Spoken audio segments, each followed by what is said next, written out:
खबर है, बिहार में 4 धंधे से बिहार की इकोनॉमी किस तरीके से बाहर जा रही।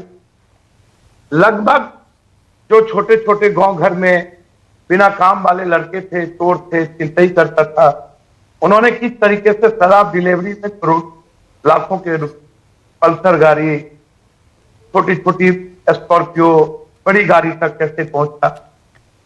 मैं 2-3 बात आपको नीतीश सरकार के बारे में कहना चाहूंगा कि जो लोग यह कहते हैं कि केस के वायलेंस को आप देखिए, मेरा उससे एक सवाल है, जब दरोगा और एसपी इसमें इन्वॉल्व होंगे, डीएसपी इन्वॉल्व होंगे, तो कौन सी पत्नी अपने पति के खिलाफ या किसी जेंट्स के खिलाफ केस करेगा जब थाना केस नहीं लेगा। दूसरा, जब थानेदार खुद ही खबर देता है माफिया को कि ये हमारे धंधों के बीच है, इसको खत्म कर दो या इसको केस में इन्वॉल्व कराओ, तो आप ये बताइए कि फिर कौन आदमी खबर भेजे। दूसरी तरफ जब वो खुद मौत के डर से भागता रहता है आम आदमी कि मरवा देगा, दलितों के गांव में शराब की भट्टी चलती, चलवाया जाता है 3 कारणों से। एक तो वो दलित का गांव है, वहां लोग जल्दी इन्वॉल्व नहीं होंगे। दूसरा, वो पी भी लेंगे। तीसरा, हम पैसा भी दे देंगे। चौथा, हम डरा भी देंगे। तो लगभग माफिया दलितों के गांव में पंचायत में 5-6 जगह चलता है शराब की भट्टी। तो लगभग दलित और अत्यंत पिछड़े जो गरीब है सबसे ज्यादा, उनके गांव में शराब की भट्टी चलती। तो अब आप ये बताइए, सैया भेल कोतवाल तो डर काहे का, जब हम खुद इन्वॉल्व है, सिस्टम इन्वॉल्व है, ऊपर से नीचे पैसे का फ्लो है, चाहे शराब माफिया हो, जमीन माफिया हो, खास महल की पूरी जमीन नेता पदाधिकारी मिलकर बेच रहा है, चाहे वो खनन माफिया हो, चाहे ठेका माफिया हो, 4 माफियाओं से यह बिहार घिर चुका है, जिसमें शराब आज के डेट में आपने इतनी अच्छी चीजें दिखाई है, मैं आपको बता नहीं सकता हूं, लेकिन इतना बड़ा जाल बिछ चुका है, नीतीश कुमार जी चाहेंगे भी तो रिव्यू नहीं कर सकते, क्योंकि अब लोगों को ये मुंह पड़ चुकी है कि एक बोतल 1400, 1500, 1600 रुपया में मिल रहा है। अब आप समझिए कि दुनिया में इससे ज्यादा इकोनॉमिकल बेनिफिट अर्निंग जो सबसे ज्यादा है, बिना बिजनेस किए, बिना कुछ लागत के, छोटी सी लागत आप लगाइए और अरबों खरबों का रुपया आप कमाइए, तो इससे ज्यादा कम लागत से ज्यादा मुनाफा वाला बिजनेस तो दुनिया में कोई हो नहीं सकता। और उसके बाद सभी लोग इन्वॉल्व हैं, सिस्टम से लेकर के। तो पूरा एक धंधा बन गया है, आप ये कह रहे हैं निखिल आनंद, ये पूरा एक धंधा बन गया है, पूरी एक व्यवस्था है, संरक्षण है अधिकारियों का, नेताओं का, मंत्रियों का।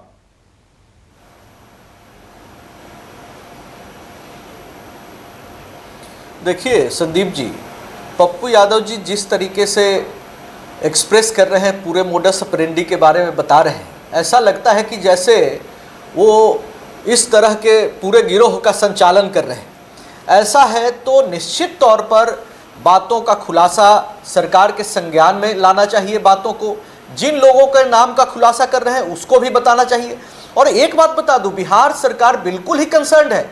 बिहार ही नहीं, बिहार के बाहर के माफियाओं को भी हरियाणा से उठाकर बिहार गिरफ्तार करके लाया गया है। बड़े माफिया है, पानीपत से लोगों को उठाया गया है, और बिहार सरकार तो बिल्कुल कंसर्न्ड है। और ये दलितों की बात करते हैं, हम तो पूरे महिला जमात की बात करते हैं, दलित पिछड़ों की बात करते हैं। पप्पू यादव बीच में नहीं, सबको मैं मौका देता हूं। House hold weekly expenditure food पर बढ़ा है, house hold weekly expenditure, house hold weekly expenditure education पे बढ़ा है, हाउस होल्ड वीकली। हाँ, मैं जवाब लूंगा आपका, पप्पू यादव जवाब पक्का लूंगा। 37% डोमेस्टिक वायलेंस में कमी आई है, महिलाओं के खिलाफ क्राइम में 45% की कमी आई है। ये बात आपने पहले भी कही, सिर्फ अभी निखिल आनंद स्क्रीन पर। निखिल आनंद, साइंस रिसर्च, एक मिनट। निखिल आनंद, निखिल आनंद सुनिए, बात सुनिए।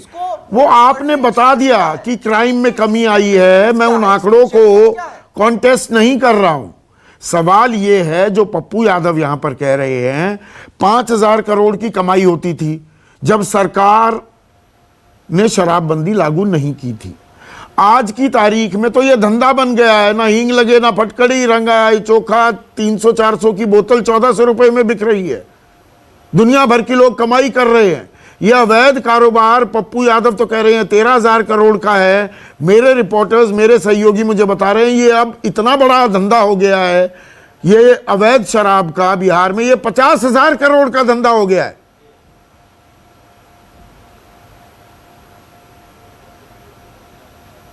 देखिए, आप भी कह रहे हैं कि ये अवैध कारोबार है जो चोरी छुपे चलता है। सरकार की बिल्कुल नजर है, सरकार किसी भी माफिया को बख्शने नहीं जा रही है।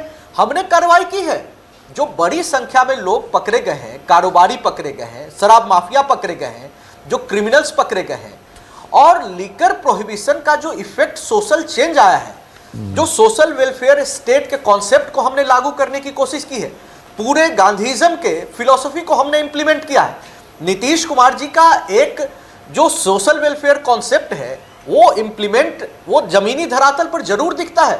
महिलाओं की जिंदगी बदली है। आज 35% महिलाएं हमारे नौकरियों में, बिहार सरकार की नौकरियों में भागीदार हैं।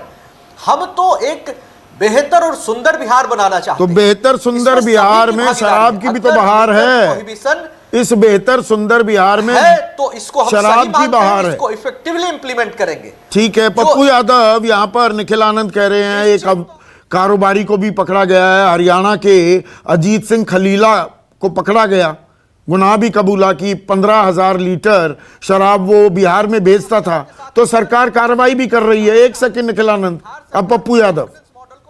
देखिए, एक बात आप हमको बताइए, हर महीने हर सप्ताह एक खाने के अंदर 5 करोड़ की शराब पकड़ा रही है। शराब आ रहा है, हाँ आवाज आ रही है। शराब नहीं, शराब आ रहा है बाहर से। शराब को आपको 5 साल लगभग हो गए बंद किए हुए। शराब हर दिन अत्यधिक मात्रा में, आप खुद कह रहे हैं 50,000 करोड़ रुपया, ये 50,000 करोड़ रुपया आप कभी सोचिए राजस्व के बारे में। देखिए, मैं उनके बारे में कुछ नहीं कहूंगा, मैं तो कह रहा हूं यदि पप्पू यादव इन्वॉल्व है तो सरकार को अविलंब जांच करके तुरंत कार्रवाई करनी चाहिए। मैं तो कहा कि 1-2 शराब माफियाओं को आपने पकड़ा तो क्या उसके बैंक अकाउंट सीज हुए? क्या जिनको वो डिलीवर कर रहे थे उन पर एफआईआर हुआ? मैं बार बार ये चर्चा कर रहा हूं कि इस 15 सालों के अंदर नेताओं की, और बिहार में कॉमन मैन जिसके पास साइकिल और मोटरसाइकिल नहीं था उसकी संपत्ति कितनी बढ़ी, किनकी संपत्ति आपने सीज किया। मैं लगातार चर्चा करता हूं कि आप ब्लड सैंपल क्यों नहीं लेते हैं नेताओं का, एमएलए मंत्रियों का। इन एमएलए जिससे आप, जिस पदाधिकारी से आपने मांगा कि आप हमको अपने संपत्ति का ब्यौरा दो, आज तक संपत्ति का ब्यौरा एक भी पदाधिकारी नहीं दिए। सभी लोग इन्वॉल्व हैं इसमें। लगभग मैं आपको इस बात की जानकारी दे रहा हूं। मैं ये ये जानकारी आप सरकार को क्यों नहीं देते पप्पू यादव? आप बाकायदा नाम बताकर ये सारी जानकारी दो सरकार को। देखिए, मैं आपको बता दूं, उत्तर बिहार के मुजफ्फरपुर में बैठा हुआ हूं, जहां पूरा नेपाल की तराई, बीच में नहीं निखिल आनंद, एक सेकंड, पहले मधुबनी, बेतिया, मोतिहारी जो इलाका है, बॉर्डर का इलाका, फिर बंगाल का इलाका, आप पूर्णिया में एक गोदाम में 2 करोड़ के शराब पकड़ा है।